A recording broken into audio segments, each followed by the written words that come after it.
Neck-throughs, guitars, they're like a guy that won't have a beer with you. I want to hear what's pushing the notes.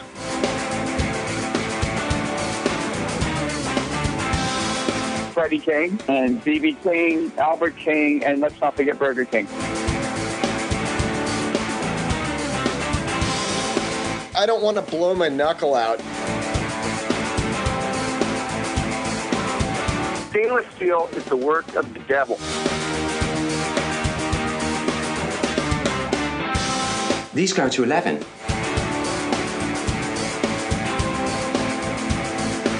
From the East Amplification Tone Labs in Baltimore, Maryland, it's the Amps and Axes Show with your hosts, Jeff the Godfather of Low Wattage Amps Bober and Mick Marcelino.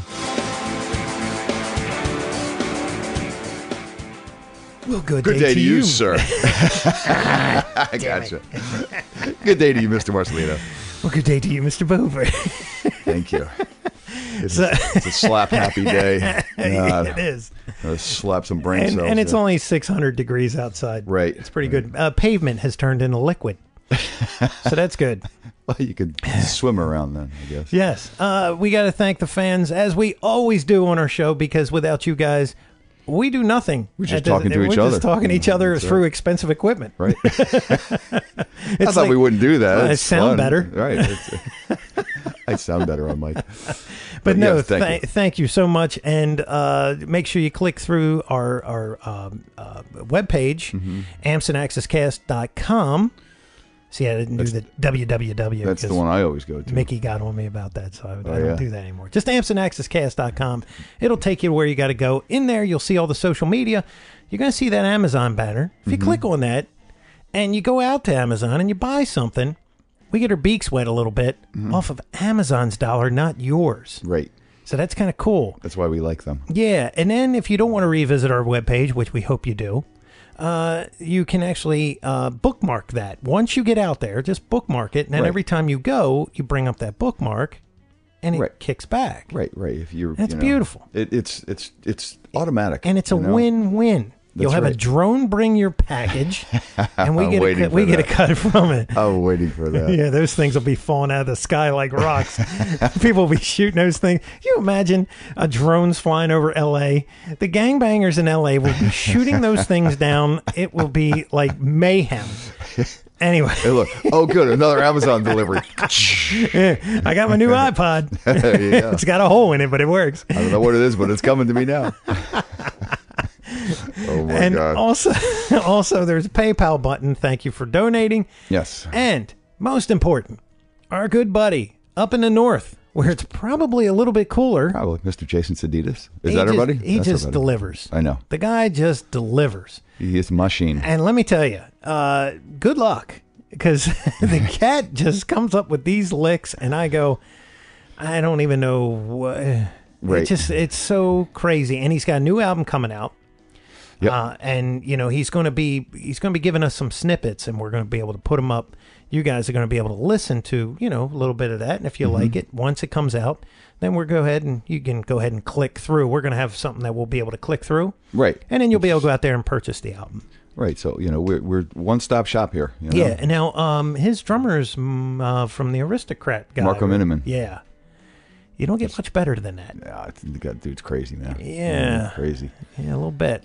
You can probably do more with one appendage than most drummers can do with all four. Yeah, there was this thing where there's a video, and he's in a hotel room, and he's got like a pad, and he has something else, and I forget what it is.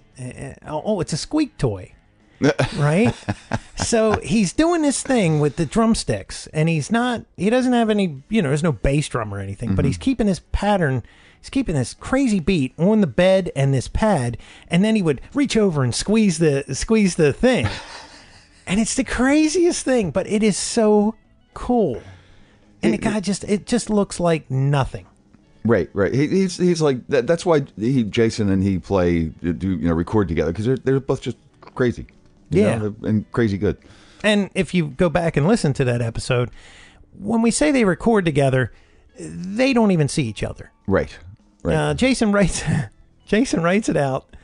I don't even know how. He writes it out sends him the file, and then Marco plays it back the way it was written out most of the time.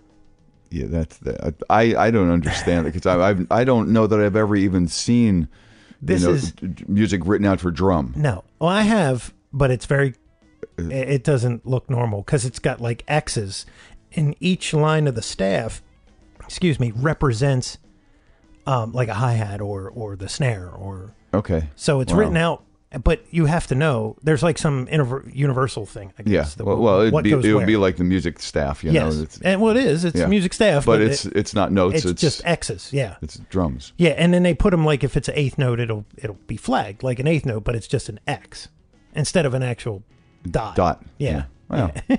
Crazy. Yeah, it's kind of weird. I have to show it to you, but and let me tell you, this is next level stuff. This is not 4/4 time. No, this is crazy. It's not for the faint of heart. It's the crazy drum beats, way crazy time signatures. Jason writes it out, sends him the file. He plays it. They put these parts together and make an album. Can't say enough about that guy. Yeah. Just amazing. Yeah. And I mean, for something that intricate and complex to be done that way is just mind-boggling to me. But what the hell do I know? Could not even fathom.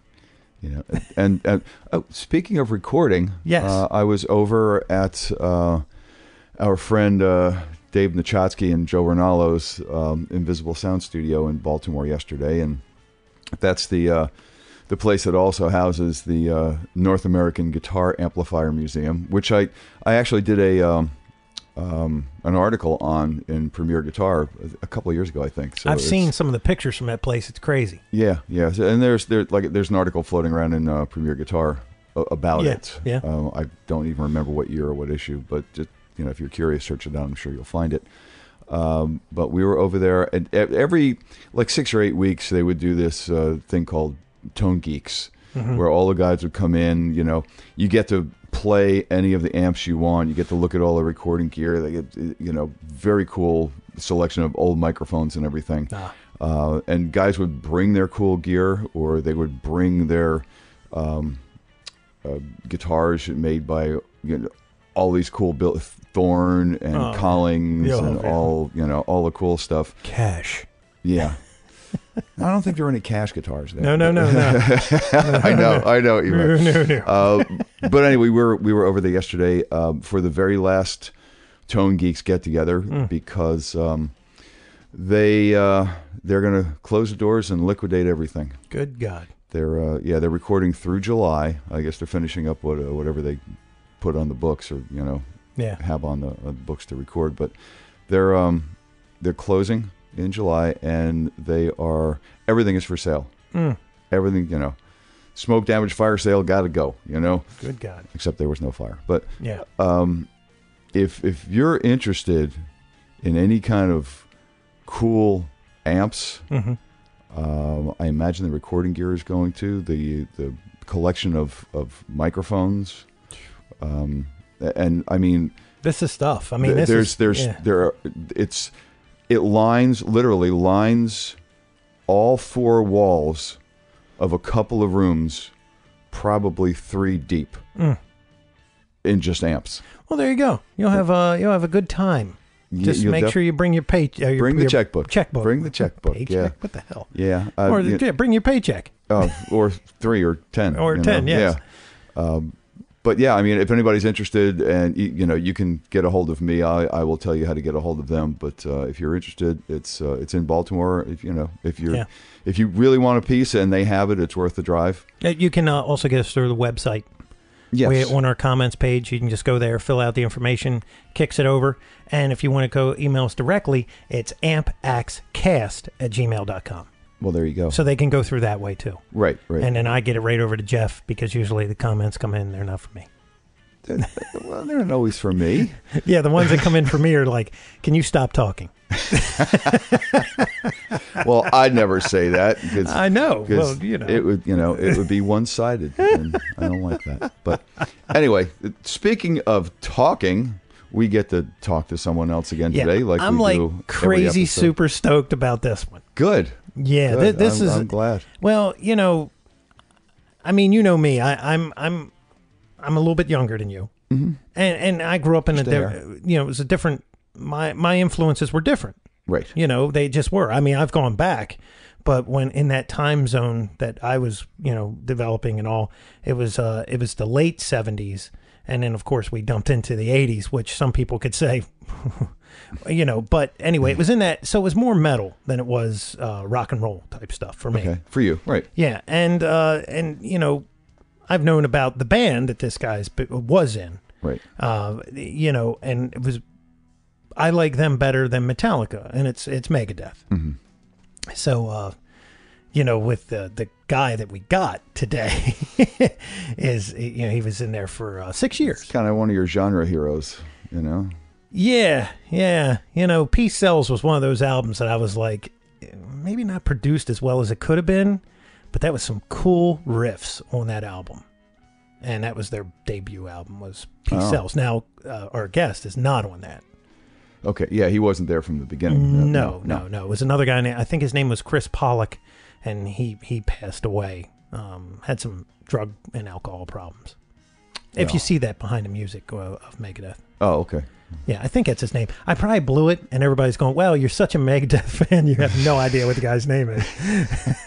Should have brought the album with you, son. Or I should have, maybe pulled that Wikipedia page up, but I have this console in front of me, so.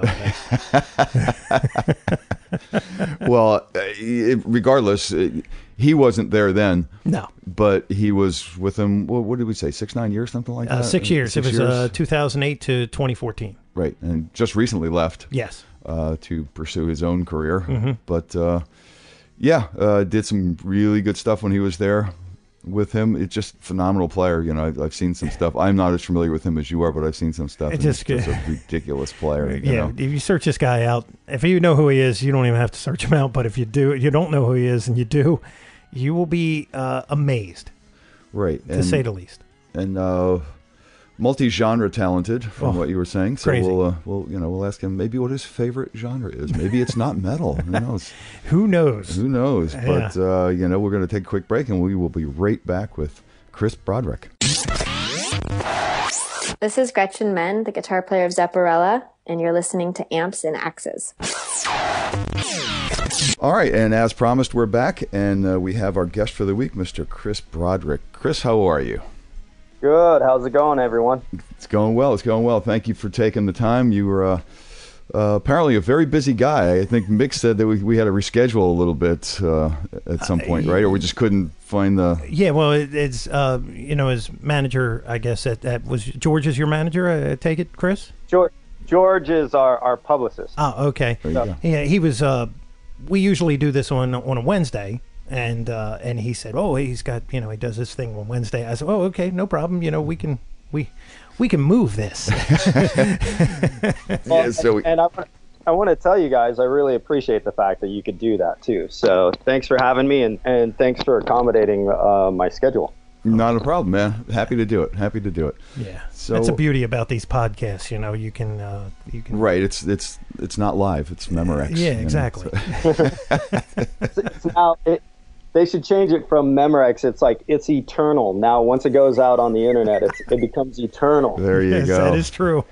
What's the word I always use? Perpetuity. Yes. It's out there in perpetuity. Yep. But, Chris, I like to, we're going to, of course, get into, gear and stories and things like that. But I always like to do what I call, get in the Wayback Machine and go back and see where our guests came from and kind of what got them into the music industry. So why don't you give us a little bit of history? Where did Chris Broderick come from, and what put the bug in you? What's really funny is it was a total change in social clique. I was kind of, when I was in elementary school, I guess if you could be a sort of a jock, I guess that's what I was. I kind of hung around with all those kids and things like that. And then, one summer comes around and, I start watching cartoons and eating way too much. And next thing you know, I gained 30 pounds or something. I don't know. But at any rate, I came back to school, and all my jock friends just basically abandoned me. They were like, "Who's this kid?" You know. and so I ended up, I met this really good friend of mine, a guy named Jason Boudreau, and he was playing guitar, and he had this whole clique of friends. One of them played bass, another one was a drummer. And they were all really killer guys, really cool guys, and so I was constantly bugging Jason to play his guitar and stuff like that. And I think as soon as I got my own guitar, I knew that's what I was going to do for life. Oh, that's very cool. So obviously, well, not obviously, but I'm assuming not from a musical family. Some of our guests, like mom and dad, were musicians or in the arts or things like that. Not the case for you? Not really. My mother did play the piano, but I'm from such a large family. I'm from a family of 8, and when you're raising that many kids, that doesn't leave too much time to play an instrument. So doesn't leave too much of any kind of playtime. Wow. I know, exactly. But at any rate, it's like, so I would hear her play it rarely, once in a while and stuff like that. And I also had an older brother that played drums, but he was out of the house by the time I was even like in 2nd grade. So it's like, so I didn't really get that much exposure in that sense. So where are you in that line of 8? I'm the second to the youngest. Oh, wow. So they really ignored you. Yeah. I think by the time I was around, they just thought I was another kid coming over to the house to play around with some of the other siblings, Yeah. Well, I have 3, and let me tell you, the third one, I have to force myself. Yeah, I've seen it because I have nieces and nephews, but it's kind of funny how the first one, it's like constant pictures taking and stuff like that, and then by the last one it's like, who is this kid? Oh, we don't even have any pictures of this kid. Who is he? Who is this kid? I don't know, but he looks hungry. Give him a sandwich. There's like zero record of your childhood. Yeah, exactly. Absolutely. That is hilarious. That is too funny. So I mean, the guitar player, the incredible guitar player that you've become, started, I guess, by default. You out of the sports arena and into the music genre. That's so crazy. It's like you didn't. When you finally got one in your hand and I guess made some, sounds that were pleasing. You decided that's what you wanted to do, but really, nothing, no direction before that, I guess. Yeah, I got to tell you, when I first got a guitar, I don't know that the sounds were pleasing or not, but they were definitely cool to me, Oh, yeah, I imagine so. Every time, anybody picks up something for the first time and, it makes noise, and they go, oh, cool. Now, were you like Paul Gilbert's story? I've heard this, where when he first got on the guitar, he thought you could only do upstrokes. Really? No, For like months, he just did upstrokes, and then some guy saw him and he said, you can go the other way with it. And then he was like, oh, and then that was like unleashing a monster. Absolutely. Yeah, I didn't really have anything like that. I think, the worst thing about my playing that I've really had to spend a lot of time trying to correct is the idea that you make these mental ideas about how you should play the instrument that end up being quite contrary to the ergonomics and the way that your body functions naturally. And that's the worst thing to do, is to think that, oh, this is the way I should play it. This is how my technique should look. And this is, you can make general assumptions about that, but you shouldn't really try and counter anything that your body does intuitively. You know what I mean?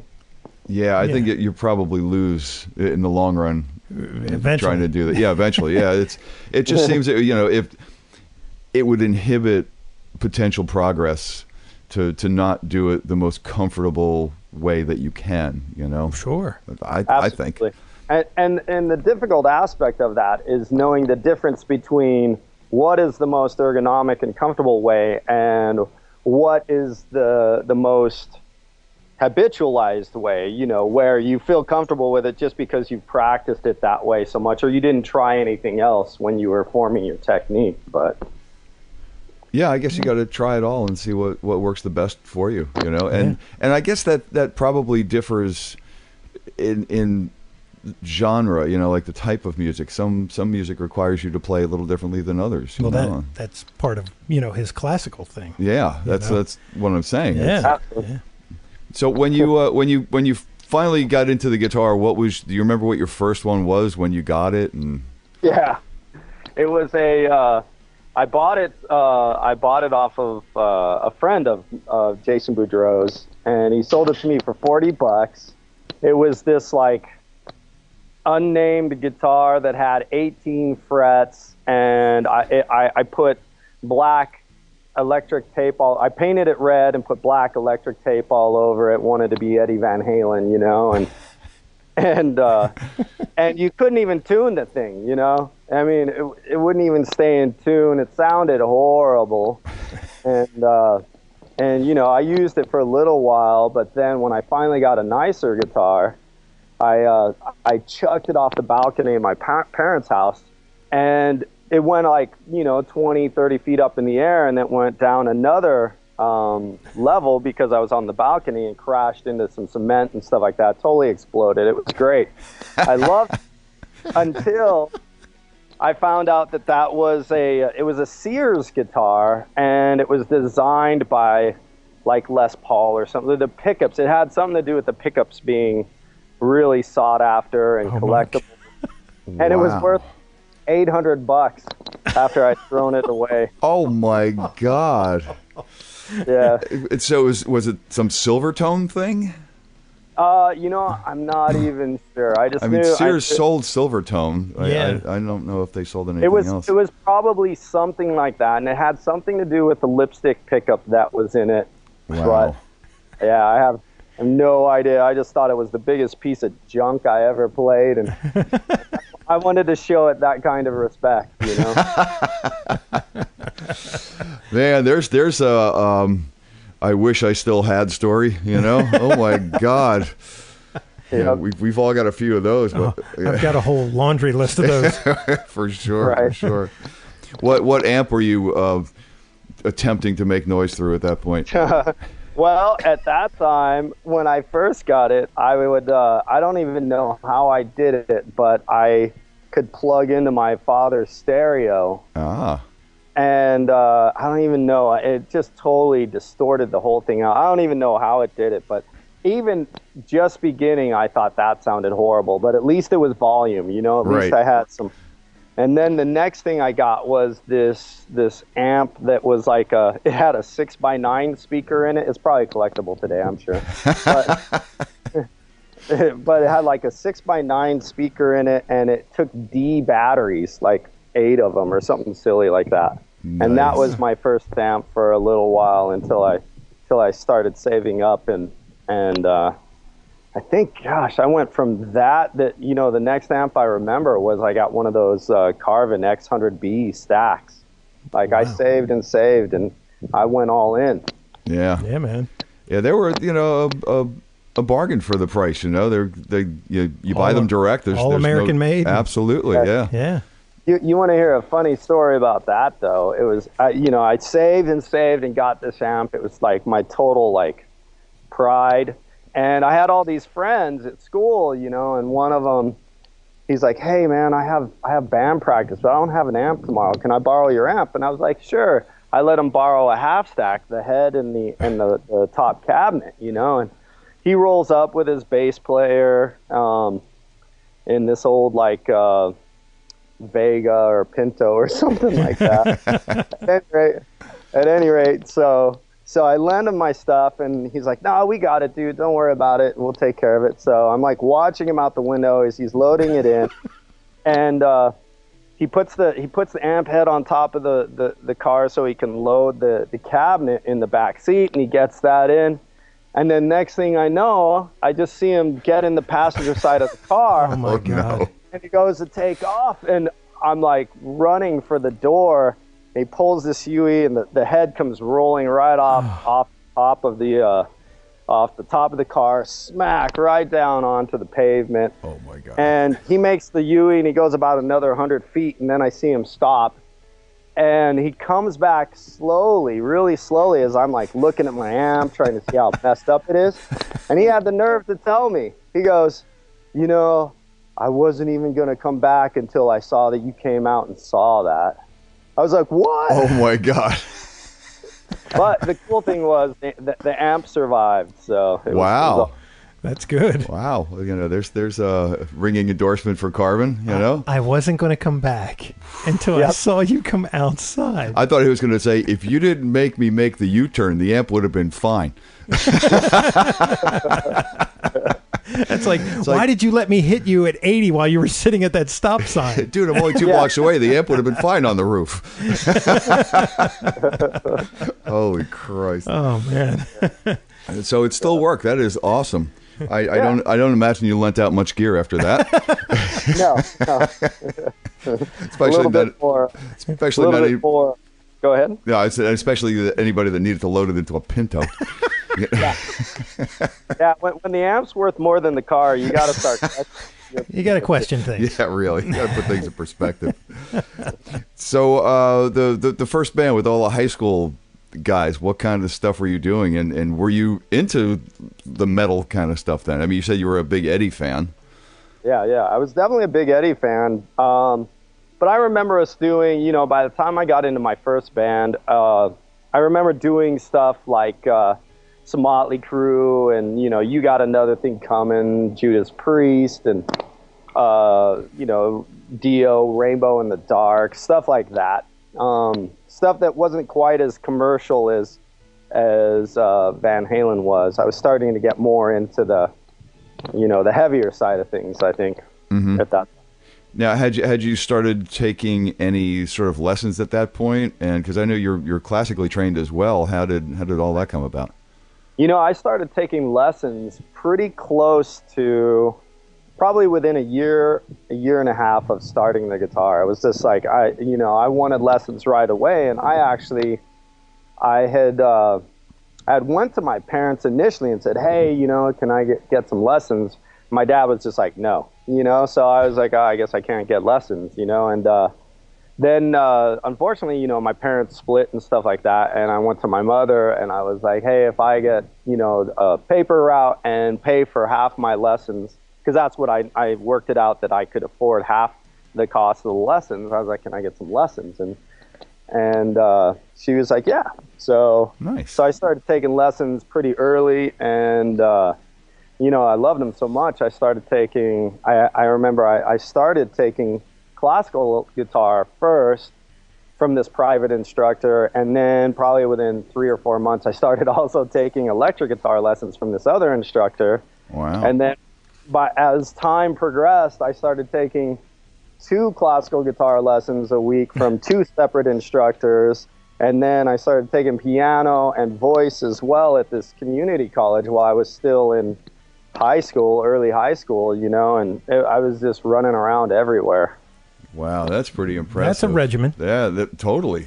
That's wow. How do you keep all that straight? You know, at one point, it's like, you know, what lesson do I need to learn for what instructor? now, how old are you at this point? Right. Well, I don't know exactly, but it was early to mid high school. Man, all right. So 14, 15, 16, somewhere around there. Yeah, somewhere in that range, you know. Well, you know what's funny is that, you know, there's this thing that, you know, most people have in them that they can do very well. Mm-hmm. But a lot of times, and most of the time, they never find it. You know, Right. and it could be anything, whatever. It could be, you know, math. Mm-hmm. And so Right. it's pretty interesting that you discovered this thing on your own, because, like, you know, like Jeff was saying, there was nothing really in the background that was like, you know, that thing. You know, we've talked to so many. They're like, oh, mom, dad played this, dad played that. We heard music throughout the house all the time. My older brother did this, you know, that type of thing. Right. So for you to Right. find that, you know, because you could have totally stuck with the jock thing, and that may have Right. not have been cool to those guys. Yeah, You know? You know, Yep. and I mean, you know, mom played a little piano, but that was reserved for the first 2 or 3 kids, and you know, after that, After that, it was used to dry clothes. exactly. That's pretty cool, you know? Yeah, that's a and I guess still playing in the bands at that point. So he's he's got a full plate between school and all of these instructors, and I mean, not just guitar, piano as well. That's and voice. Vocals and vocals. Yeah, right. Do you get a chance to play much keyboards these days, or not nearly as much? It's like I'm kind of right now. I'm all in on the guitar, so I haven't been working on my keys for quite some time. But I still, every once in a while, I'll go bang on them a little bit and see what happens. Was there any point where you were playing with people and you were the keyboardist and not the guitarist? No, but I remember, and I love that. I got kind of like a dual story for this, but I used to do Rainbow in the Dark by Dio. Mm-hmm. And I remember I would play the guitar part while I played the keyboard part. Dun, dun, dun, dun, dun, dun, dun, dun, dun. Nice. I was like, I thought I was so cool. But the funny thing is the other night I went and saw Tony McAlpine, and he was doing some of that, but he's such a phenomenal pianist. It's like, it's great to watch him on either instrument. And when you get to watch him on both at the same time, it's win-win. Wow. Now he was a classically trained pianist, right? I don't even know his history on the piano. All I know is every time he plays something on it, I really like it. I think I read that years ago. I bought one of his first, instrumental albums back in the 80s. Yeah. Maximum Security. Yes. And boy, that was chock full of notes. Absolutely. Matter of fact, the irony behind that is that you mentioned him, or the coincidence is all their equipment was stolen the other night. Tony McAlpine's. Oh, really? It's been out on Facebook. They're trying to track it. Wow. Yeah. That's too bad. Well, if the price is right, I can help them out. No, I'm just kidding. Well, it sucks. Actually, it really does. To think that you're going out by the skin of your teeth. Sometimes you've got your stuff locked up in a trailer, and it's the only really things that you're carrying around with you that are absolutely necessary, and those are what's taken. Yeah. Right. I mean, they're tools. They stop you from doing your trade. And that's how many times have we ridiculous. reported that on this show? Guthrie Govan had all of his stuff stolen overseas. Yeah. In Italy. And, the Aristocrats, those guys had all their stuff lifted. And then Zach Wilde had a couple of his guitars stolen. But the cool part about his thing is that the pawn shop owner went, when I looked at this, I didn't think things were right, and the guy sold me a Les Paul Custom for $250. And not only a Les Paul Custom. Yeah, exactly. Wow. The bullseye Les Paul Custom. Wow. Yeah, I'm very fortunate. I've never had that happen, but it's like, I hope it never does, but then I hope it doesn't happen to anybody at all. Yeah. No, for sure. God, people, get a job. Stop stealing. Get a job. It just never ceases to amaze me. Yeah. It's so funny. We've had this conversation too. Musicians get looked at as like every one of them's a millionaire, and they've got what's the problem? You're endorsed by Ibanez. What are you worried about?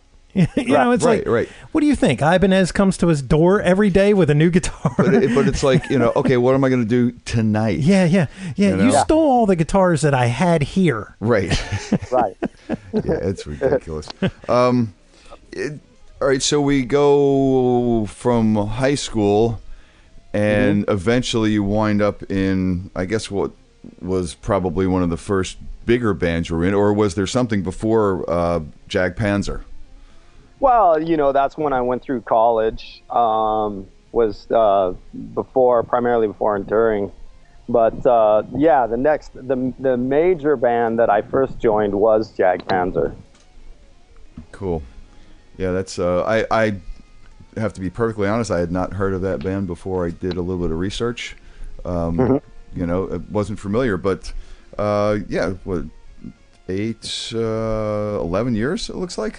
In that band? Yeah. Wow, that's and the funny thing about joining them, they're a great bunch of guys. I really did have a great time playing with them, and And they were very fair to me. I was so naive that when I joined, I just kind of like, thought I would just kind of waltz into their band and, be this equal member of this established band, and oddly enough, they actually allowed me that kind of freedom. I thought that was great of them.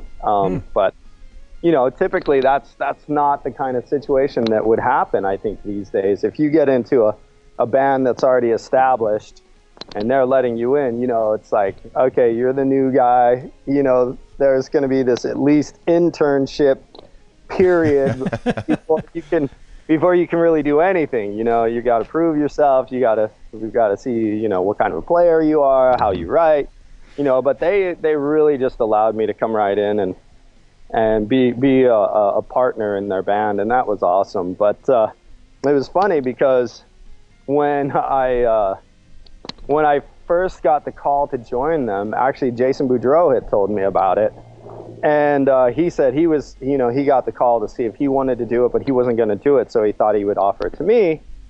And I thought about it for a little bit, but then I was like, I just registered. I was going to go to another school at the time and get a degree in psychology. Oddly enough, I'd registered all the classes. And so I was like, all right, I'm on this path to get my psychology degree, so I can't do it. So I told Jason Boudreau, well, I can't do it. And then over that night, I'm like, what are you doing? I'm like, college will always be there. I could, it's not going anywhere. This is a once in a lifetime opportunity. So I called Jason back and asked him if I could get their number, and luckily, they hadn't filled the position or found anybody else that, that made it so I didn't get the audition. Yeah, how fortunate, because that's probably the step that led to the next one, that led to the next one. I mean, it's always the way it works. We're all the time we talk on the show about, just say yes, because you never know what's going to happen after that, Absolutely. If you keep saying no until you wait for just the right opportunity, you might have just missed just the right opportunity. And I always go back to that story with Pete Thorne, where he said the guy came up to him and he goes, "Are you okay with in-ears?" And he had never used them, and he was like, "Yeah, I'm fine with them." Sure. And it was the guy before him that said he didn't like them, and Pete got the job out of the band. And it was like, wow, that's pretty cool, Yeah. Just say yes. Yes. Right. What did Nancy Reagan know? Just say yes. She doesn't know what she's talking about. That's right. That's right. So you did I guess a bunch of touring with Jag, and then there was this next band called Nevermore. Yeah. Yep. And I think I first played with Nevermore in like 2003, somewhere around in there. Okay.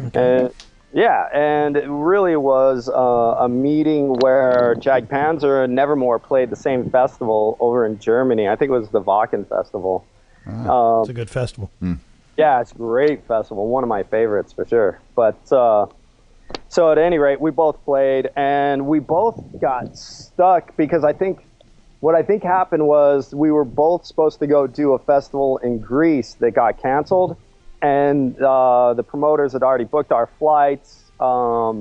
Basically, we had to hang out in Germany for a few extra days until we were going to fly home.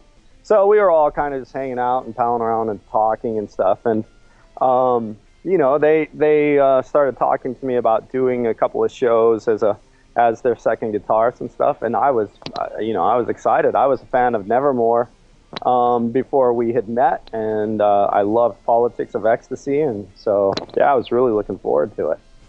It's pretty cool. Yeah. Let's touch base a little bit on gear. What kind of gear were you using around those days? Jag Panzer and Nevermore. Do you remember? Jag Panzer was really where I started to solidify into the sound, a sound that I really liked. But when I started with Jag Panzer, I think I was playing Marshall, and then we went overseas to do a show, and my Marshall just lit up. It didn't last one show, and I ended up having to borrow the opening act's amplifiers, and then that's how I found Angle. Wow. Amplifiers. Yeah. And that's when I got a Powerball, and I really loved the sound of the Angles, and so I had been using them for quite some time. But one odd thing, though, that I do want to mention is while I was in Jag Panzer, I recorded, I think it was Thane to the Throne with my Sans amp PSA-1, and it's one of my, it's one of my early favorite lead tones that I've ever gotten on a CD. Wow. That's a Tech 21, right? Isn't that who makes Sans amp? Mm-hmm. Yeah. They're out of New York City. Yeah, they are. Yeah. Made in New York City.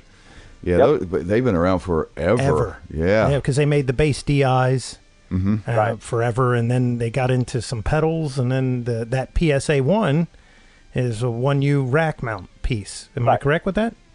You are correct. Yeah, and it's MIDI. You get a bunch of channels, But, that stuff is always, that was way before modeling.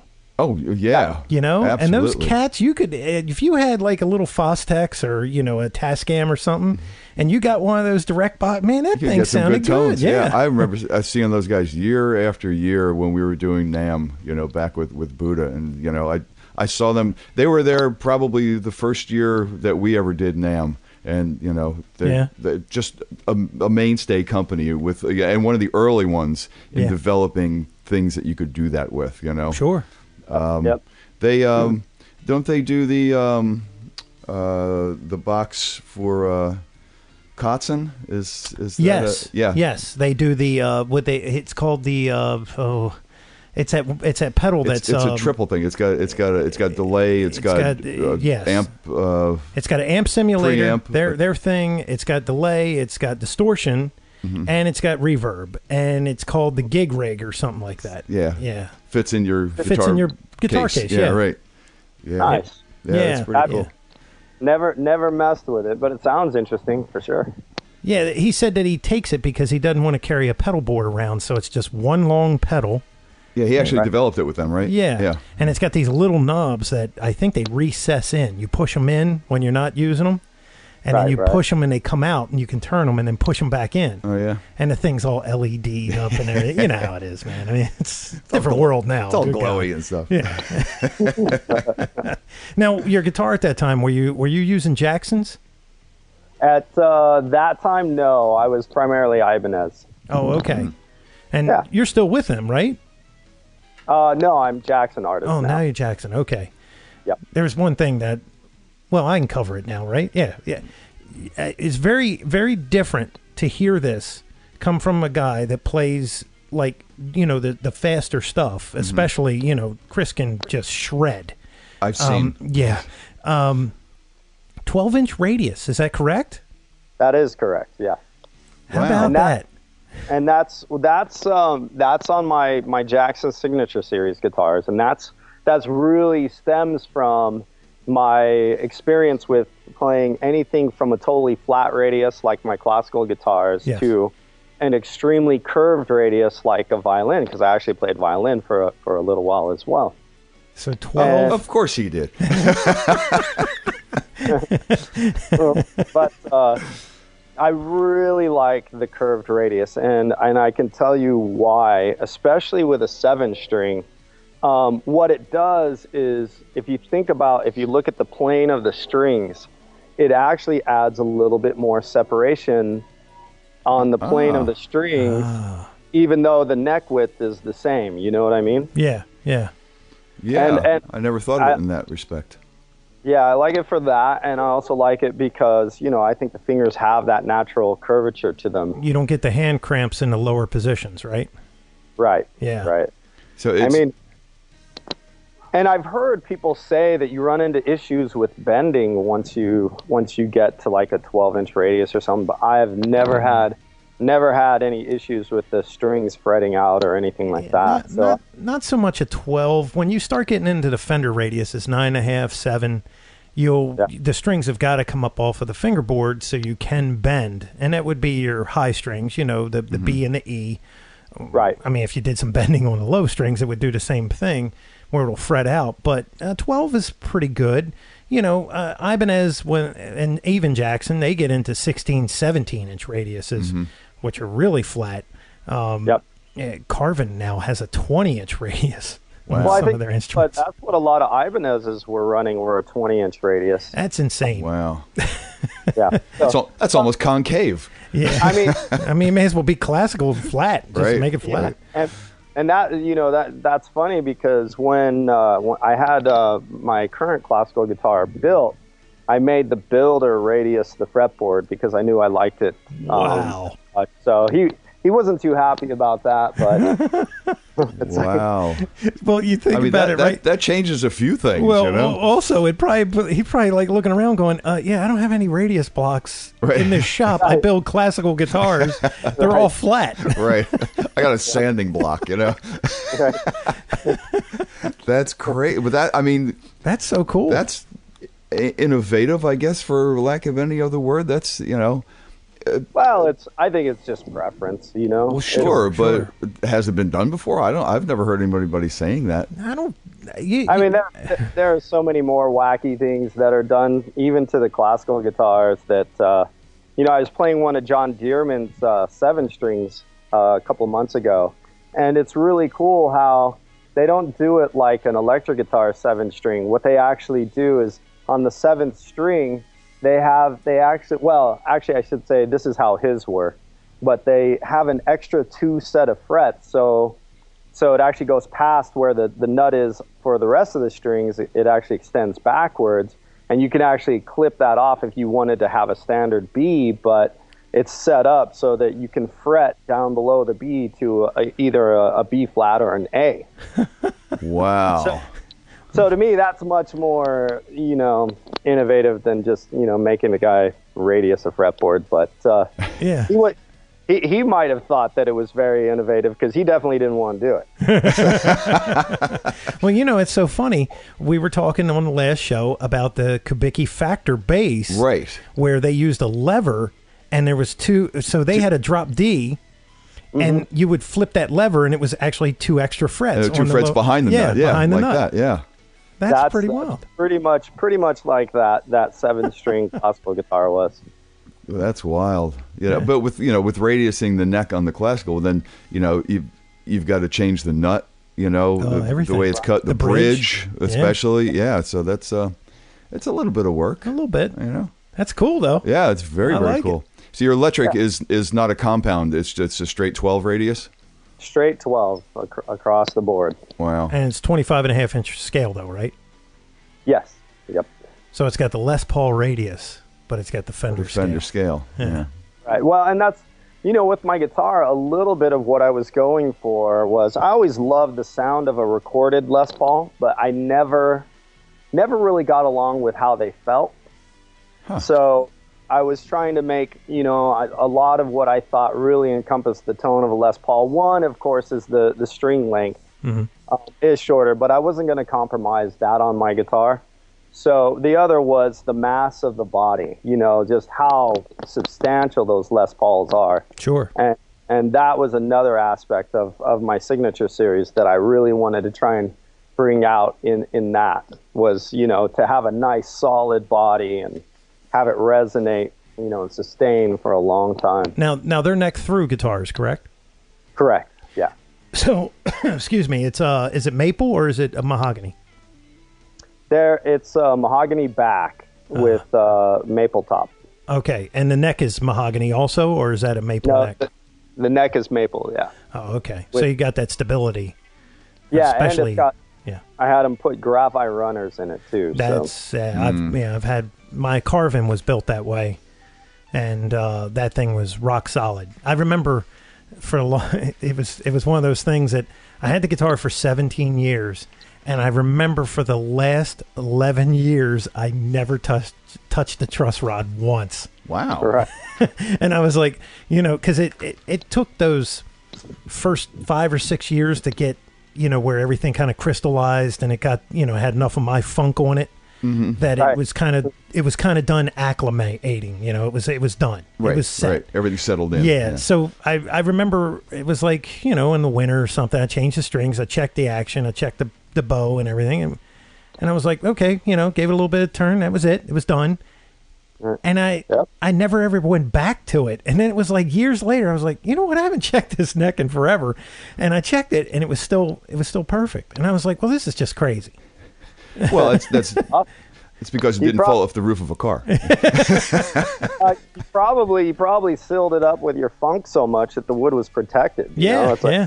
It actually, I remember I had pictures of it when I first got it, and then I had pictures of it later on, and the neck had actually changed colors. It had gotten darker from, just like you said, all the funk and sweat. And it just sounds better too. It started to actually have a life. Right. That does make a big difference, man. The more you play an instrument, the better it sounds. I don't care what anybody says. Remember, we were talking about Snowy White's Les Paul. Oh Jesus, that's one that went too cheap, I think. Exactly. So okay, well, back to Nevermore.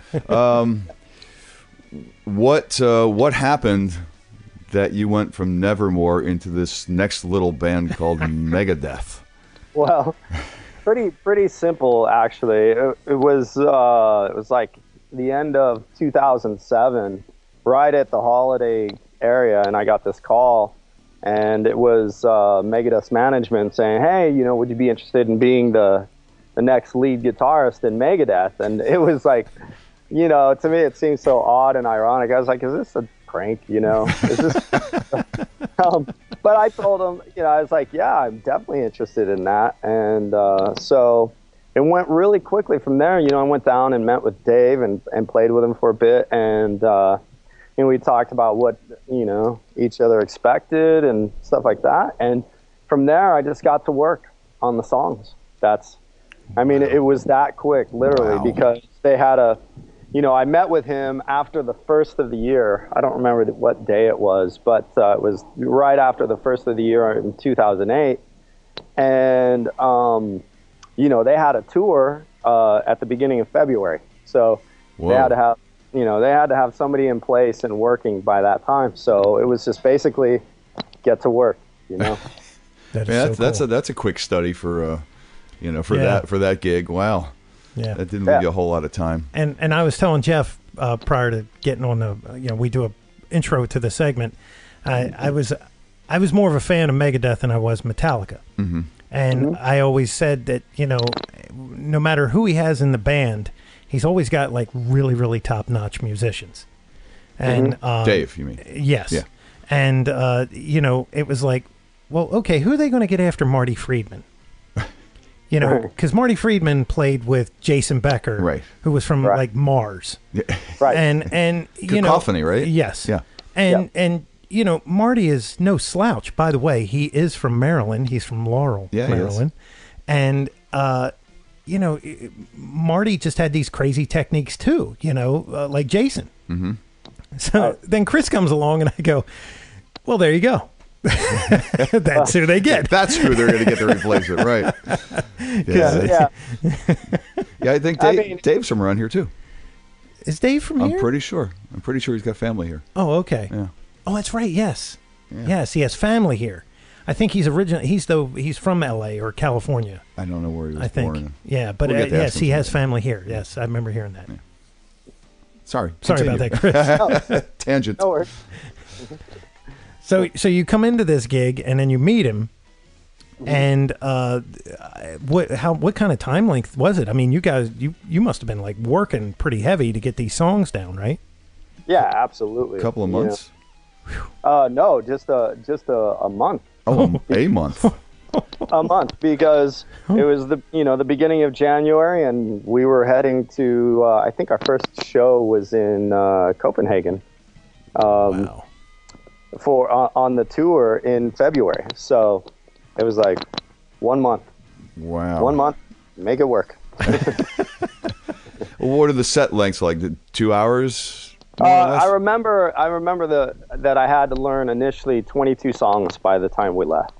Wow. 22 in a month and getting those down, that's some work. Mm-hmm. Yeah. It's funny because what I did was I just basically did the logical thing. I didn't know what the set list was going to be at the time when I first started working on them, but I looked at what was typically always in the set list, and I'm like, oh, Holy Wars. All right, I'll start with that.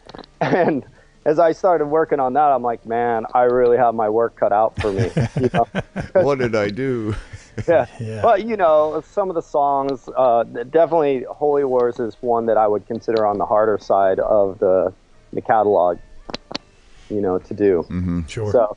So luckily, you know, it wasn't like every song was that involved, but you know, at any rate, it was all good. It was, you know, fun to work on them and really look at Marty's playing and you know, kind of pick up on some of what he does.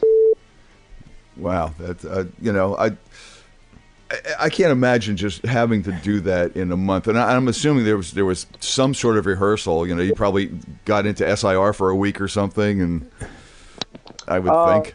The way we did it was, I think, like a week or so before we were going to take off, everybody came to Dave's house, and we kind of just did this really light rehearsal up in this room in his house. It was like, you know, really light rehearsal, meaning there was no drum kit there. I think there was maybe some drum pads or something like that, and some little amps. And so we were all just kind of sitting around doing that a little bit. And then we flew over to Copenhagen, and it was either Copenhagen or it was Oslo, Norway. I forget which was the first show. But at any rate, flew over there, and we had a couple of days at this warehouse to rehearse before we actually did the show. Wow. Yeah, I mean, it's trial by fire, man. Yeah, we've had a few of those stories. You know, Yeah. Here you got the gig, learn this stuff, and your audition is in front of 80,000 people. Yeah. You know, Rich Eckhart for Toby. That's yeah, right, Toby Keith. Yeah, he goes, yeah. So the first gig was 80,000 people. I was like, so did everything clench up just a little bit tighter? And he was like, you don't even notice 80,000 people. Yeah, you're under less of a microscope with 80,000 than you are with 80. Yeah, you know? yeah. And you know, if you're playing overseas, I'm sure it was probably a festival, right? No, it was like an arena tour. Oh, okay.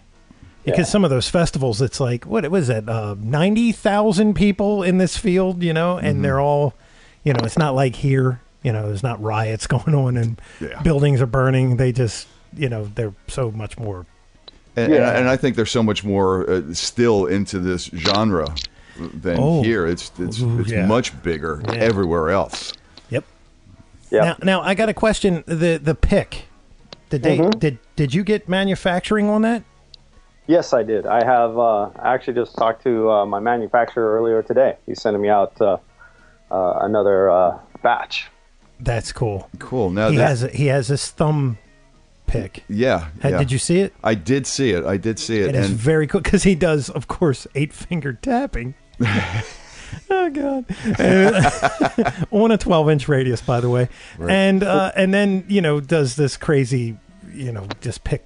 Do you do a lot of hybrid picking?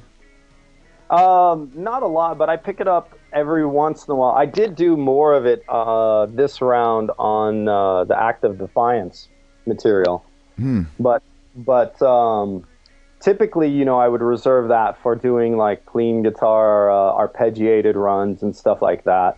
You know, and then also for the two-handed tapping and, you know, things of that nature. But it really opens up the hand so that you can go into more of a classical type of posture and use your right hand like that. Or, you know, obviously for the two-handed tapping stuff, which is why I developed it. He doesn't have to dispose the pick. He doesn't have to hide it or anything. It just... It's there. Now, I mean, there have been thumb picks around forever, and I just cannot get used to playing with one. It is uncomfortable. Well, his is different. I know, and I'm assuming that's why he invented this. Yeah, the angle is different. Absolutely. I created it because, you know, I messed with thumb picks for a long time and clearly saw that there was an issue there, especially with the length. But even once I started cutting the tip off and reshaping the tip so it was shorter, there were still issues with the angle and all of that. So then what I started doing was buying these thumb picks and clipping the tip off all together and gluing them to the pick I liked. And I did that for some time. Wow. And then from there, I was just like, yeah, but, you know, it takes literally you know, you might think, oh, I just glue it and slap it on, I'm good to go. But you got to get the angle right, you got to get the depth right. So a lot of times I glue it.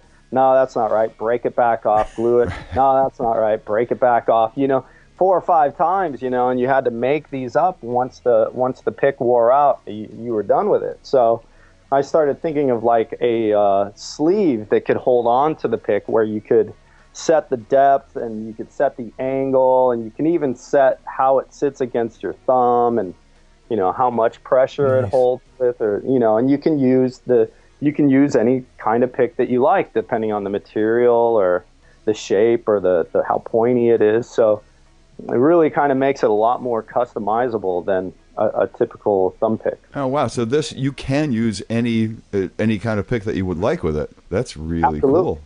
I didn't know that about it. That makes it infinitely cooler. That is. Wow. Now where can we get these, right? Absolutely, yeah. Just go to my website or my Facebook page. It's chrisbroderick.com.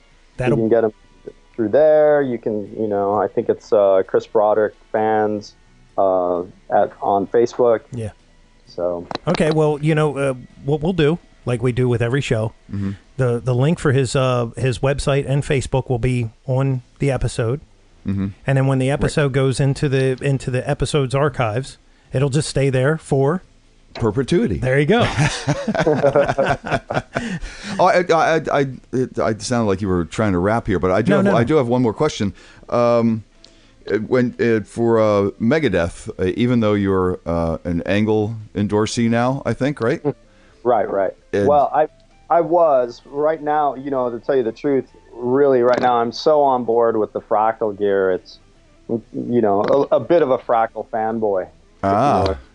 Yeah, I was going to get to that too, but for Megadeth, there were no Angles, right? No. I got to use it for the first tour, but Dave was always a Marshall guy, and so that pretty much meant the end of Angle and me. So, well, you know, I guess it's like a lot of bands in that situation where, you know, if you have to replace a player, you really don't want the sound, the classic sound of the unit to change, you know. That's, you know, I can see why he wanted them to stick with the Marshall gear, because that's, you know, what the sound was based around, you know. And sure, yeah. If the sound of your band, or at least these particular solo parts, changes every time you change a player, you know, it's probably not as cool as having everything sound like Megadeth has always sounded, you know. Oh yeah. So right. I can see his reasoning. And that's, you know, I think the truth is that the music really, once you release music, in my mind, it really becomes, it belongs to the public. It belongs to the fans, and therefore, you know, no matter what gear you're using, I think you should try and do a faithful recreation of the original recording, because that's what the fans want to hear. You know, it's what they know and they understand. So with that, you know, I think that's really the way I would view the use of the original gear and the traditional tones. Mm-hmm. Yeah, I definitely see that. So with the Fractals, though, you were running the Marshall power amps, right? In the beginning, yeah, and then I went over and started using the Matrix power amps, actually, which are awesome. Huh. Yeah, that's cool. So those are what I use currently with the Fractals. They're very, very neutral yet powerful and light power amp. It's, to me, that those power amps, it's like the best thing about them is that you forget they're even there. You know, they do their job. They sound great. They don't break down. Don't have to change the tubes. They weigh 7 pounds. It's like 1,000 watts. You know. Oh my God. Yeah, it's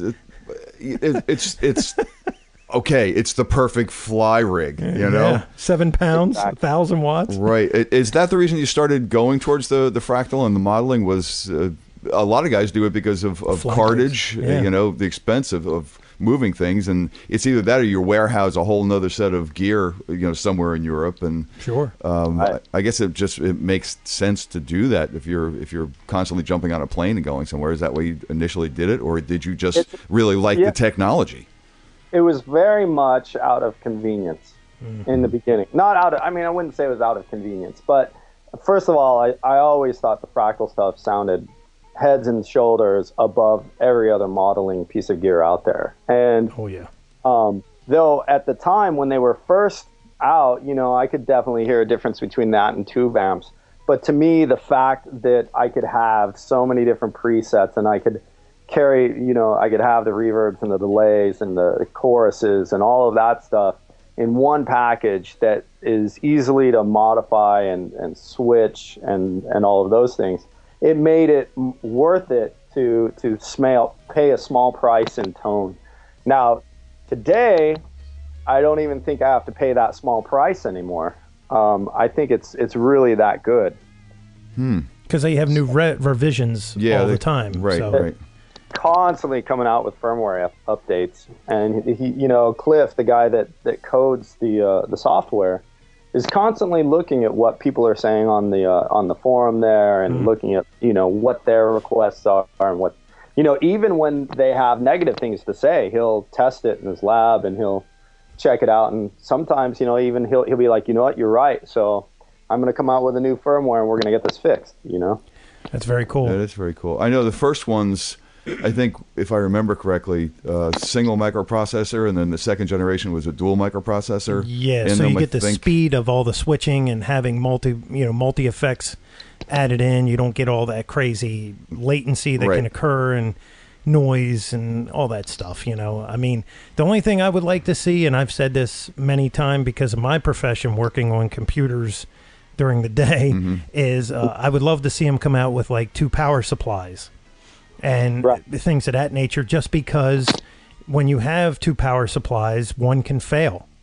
And then the thing will continue. Just from a redundancy kind That's when you, any of the server rooms that I've ever worked in, all the servers have multiple power supplies. They have multiple NIC cards. They have multiple everything. Even the RAM inside of the thing is redundant. Wow. So if you have 32 banks, only 16 of those banks are actually using the physical RAM. The other 16 are sitting there waiting for that to break.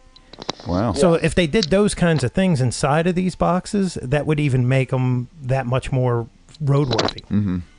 Yeah, but I got to tell you, I can understand why they don't, because it would cost $18,000. Yeah, it would push the price point up so far beyond what the average user would be willing to pay. Absolutely. And the average user is not, you know, having their stuff thrown around by local crew every other night and banged up and beat up by carnets and being shipped overseas or whatever. And you know, and the one thing I got to tell you is, in the time that I've been with the Fractals, I've never had a power supply fail.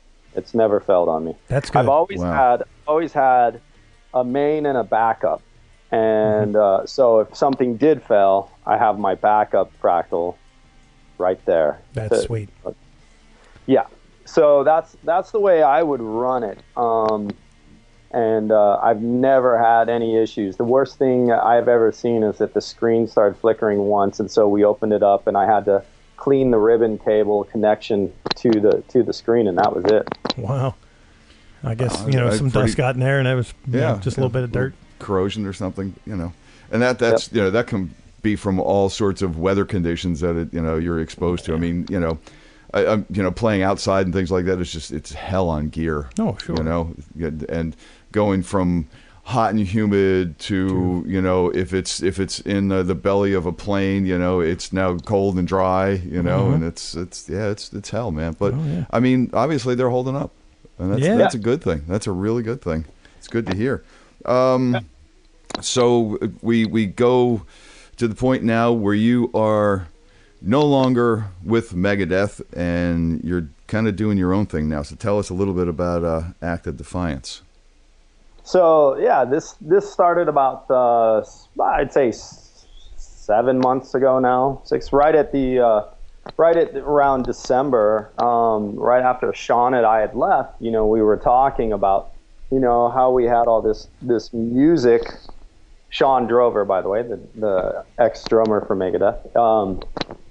We were talking about how we had written all this great music and it was never going to be used and stuff like that. And so we started talking about, well, why don't we do something? Why don't we put a project together? And then from there, it quickly turned into a full-fledged band. It was like, let's make this something that's going to be solid and concrete, and not just another project of players that's going to, disband or go on to the next project, Mm-hmm. And God bless you for that, because that's happening so much now. Yeah. Yeah, it seems like everybody's just, releasing projects everywhere. It's a ton of content and stuff. But I think people really like to identify with the musicians as well, not just the music, but also, who they are as people. And so I think, that's what we want to try and build on, is that, we're a band, and, we're, that's the way we're going to stay. That is very cool. That's kind of why we do this. I think people enjoy finding out about the people. Yeah. Instead of just the person that they see standing there on stage. Well, it's one of Eddie Trunk's biggest pet peeves, is he says these bands get together and it's like he gets all excited. They do an album. They don't even tour. Mm. Glenn Hughes, he put that, I have the album and I can't even think of it. With Jason Bonham, they did one album. Jason left. And now the band never went anywhere, and I can't remember. All right, that was after Black Country. After Black Country, yeah. Right. And it's a great album, and they did nothing.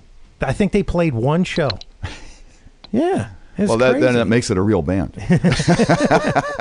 So it's kind of cool that you're doing this, because like you said, it has a face. It'll there'll be guys in that band. That you can relate to. And you can go see them for hopefully, more than one show. Exactly.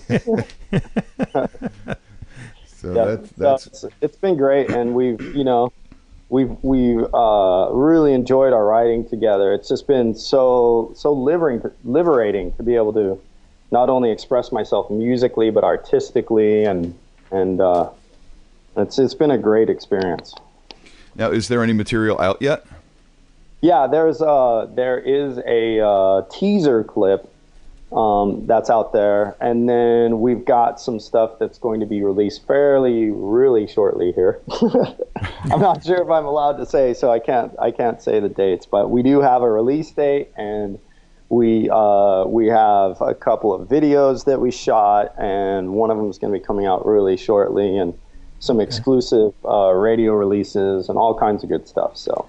And doing tour support for it? Yeah. We haven't got anything booked at the moment, but we're currently looking at some different options. Cool. Name of that band was California Breed. Oh, right. So my insanity would go take a park. Yeah, that's good. So I tell you what we'll do is we'll try to stay in contact with George there, and when that stuff does get released, we can go ahead and put it on our front page. Absolutely. As soon as there's some product out there, we want to know about it. Yeah, we'll throw some videos up, man. It's totally cool. Awesome. Well, thank you very much. Yeah, man. Not a problem, Chris. Anything else you need to touch on? Did we miss anything? Anything you want to, the pick thing is cool. I really want to look into that. Yeah, definitely check out his classical playing on YouTube. It is amazing. Yeah. And, it's a whole nother side. Yeah. That you don't get to see too often from guys that play some crazy metal. Right. Anything else, Chris? I just want to thank everybody that that supported me and Act of Defiance, and just thank them again for all the warm reception that they've given me over the years. So I hope to see them again soon. Well, we hope to see you out there soon, and if you get to the East Coast, we definitely going to come out and say hi and check out the new project. I will be there. I know you will. Cool. Very good. Awesome. All right, Chris, thank you again for taking the time. I know you're a busy as hell guy, and we really do appreciate you being on the show with us, and I'm glad we can make it work. You're very welcome. Thanks for having me. Awesome. Thanks. Have a great rest of the evening. You too. Thanks. And there you have the story. Yeah, man. Multi-talented young man there. Oh, yeah. Yeah. Very humble, too. He just, he's not, it wasn't, I don't know. When you start seeing guys at that kind of level, you kind of see sometimes jerks. and he was not at all. Not at all. Just the greatest guy. Yeah, and I like how when he you could hear like he looks back and it's like, so what was your first guitar like? And you hear that chuckle because it was like probably the worst thing on the planet, and but he just made do and it was a collectible. Unfortunately, yeah. Wow. Not that I mean, hey, things happen, right? That stuff happens. It wasn't like a 53 Corvette, so it's a little harder to throw off the balcony. You know, exactly. But it's what put the music bug in your ear? Well, I couldn't play sports anymore. Seriously, 30 pounds to become the shredder that he is by default. Yeah. It's like, and he didn't aggressively pursue it from the first moment that he heard music. No. It was like, well, I can't play sports anymore. Might as well pick up guitar or something. Yeah, and like I said, man, you got to check out his classical stuff because it is this side of amazing. I mean, it's just, and it's so. I mean, he's in the stance. He's got the whole thing. It's not like he's just trying to look like the rock star guy. Right. He's playing it exactly how it's supposed to be done. As is classically taught. Yes. Yeah. Position, his hands, everything. And when you hear him, I'm like, it sounds like three guys. Nice. It's just notes are just everywhere. And one of the things, and I didn't say it to him, but I saw another video where he must have been doing a clinic, and it was him and a bass player. They said it was a warm-up. There was a lot of people in the audience, though, but it was just him. I think it was Dave Ellefson, the bass player for Megadeth. And they were, he was just holding down a note. There wasn't a drummer or anything. It looked like they were on a stage that had drum set. He plays this piece. If I can pull it off of YouTube, if I'm allowed to, I'll put it on the show. It's the most unbelievable thing I've ever seen. I don't know what that, to me, and this is the one thing that I always think, is like guys like him that know every aspect of it, right? He knows every single mode, how it's used, how you can move from one to the other, and everything stays in a musical type situation. Right. What in the hell does a neck look like to those guys? I mean, because his hands were just going everywhere, and it looked like he was just winging this. I unless it was rehearsed, I have no idea. But I mean, it was just, and it wasn't just flailing to flail. It was like this really amazing thing, well composed yet spontaneous kind of thing. Like it just must be, like it must be like looking at when what's his name, Keanu Reeves at the end of the first Matrix, when he starts seeing all the ones and zeros, and it's just, it must be what it looks like to those guys. Like, oh yeah, there it is. I'll just, here I go. Then it's just a matter of your physical ability to be able to go where you know where everything is and what you want to do with it. You just have to be able to do it at that point. He seems pretty able to do it. Yeah, he's got that down. And I want to check out one of those thumb pick things. Oh, I do too. Because I just like the idea of not being able to drop your pick. Because it's there, but it's not like a normal thumb pick, and it's kind of like on the end where your pick would need to be. Yeah, I mean, and there is an art to folding it into your palm when you want to do picking like that. But he does an 8-finger thing, so it's you can't put it there. Yeah, then. and he uses his thumb on the side of the neck. There's some videos out there of him doing this. Oh, okay. And when he uses all 8 fingers, and that you can't get rid of it then. You'd have to throw it down. Well, chewing gum. Yeah, but he does this one thing with the 8 fingers where he does the last note with his pinky on his right hand, or he transfers. You're a little confused now. Yeah, I'm a little confused. But he does some kind of transfer, and you see his hand come around, and he does this sweep upward, and he sweeps this chord, and I'm like, wow. Yeah. It's just so efficient. Yeah. I've seen some of his playing, and efficient is definitely one of the words I would use. It's these two worlds, and we'll wrap things up, but it's these two worlds that always blow my mind. You watch Stevie Ray Vaughan circa 1982, and his right arm literally is traveling 2 feet every time he picks a note. Right. Literally hitting all 6 strings just to get, I mean, I think he had this with thought an that, immense amount of power Yes. behind it. I think he had this thought that if he hit the string hard enough, maybe it would just ring a little bit louder, through the amplifier Right. that is set to a number. But he was a brutal player, man. But you see that, and then you go to like Chris or Yngwie Malmsteen, where the right hand is just literally, I'm not wasting an ounce more than I need to make this happen. Right. Very cool And stuff. That's a lot of discipline. That's a lot of discipline. I don't know how the adrenaline doesn't overtake Right. in a live situation. Unless it's like 17,000 hours of major practice. control. Yeah, major control. So, Major. So until next time, my friend. That's right, and I will be here when that happens. I am Mick Marcelino, so And I'm still Jeff Bober. That's all I got. We are always saying onward.